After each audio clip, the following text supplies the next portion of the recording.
Сәлем қыздар, пряник жасап үйренейік.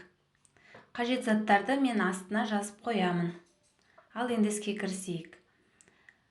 2 жұмыртқаны сарысынан бөліп аламыз, сарысын қосамыз.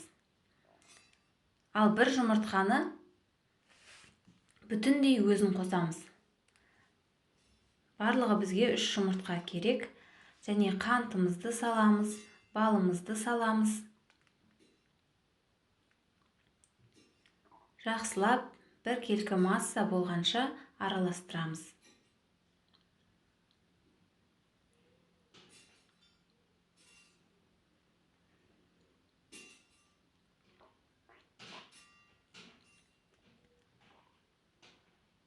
Сұйық май қосып араластырамыз. Айран қосып араластырамыз жақсылап. Бір келкі болу керек. Енді 500 грамм ұнға соданы араластырып аламыз. Ұнымыз міндетті түрде електен өткен болуы қажет. Сонда біздің пряниктеріміз көтеріліп, әдемі болып піседі.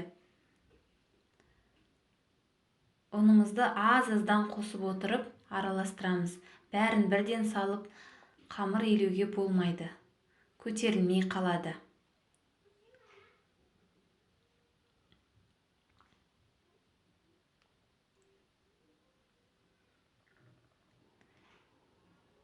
Енді бізге венчик қажет емес.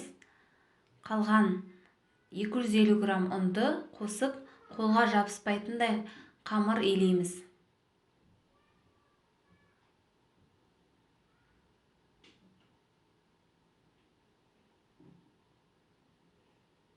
Ұн міндетті түрде електен өткен болуы қажет.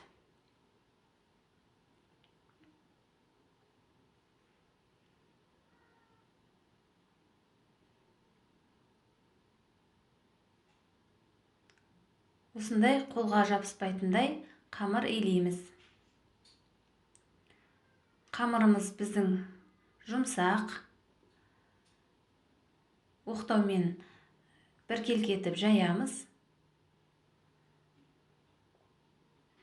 Домалақ формамен кесіп аламыз.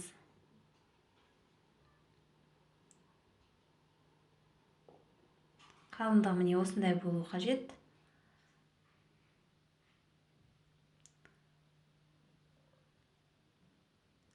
Пешке салғанда ол көтеріліп, әдемі болып піседі. Міндетті түрде жасап көріңіздер.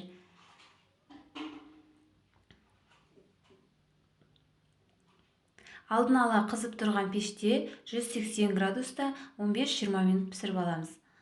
Глазур жасаймыз. 6 қасық қантқа ас қасықпен жұмыртқаның 2 сарысын қосып, миксермен жақсылап араластырамыз. Қантымыз еруі қажет. Міне осындай масса болу қажет, ағып тұратындай. Міне пісті. Енді глазурға батырып отырып, қайтадан пешке салып 10 минутқа қойып пісіріп аламыз.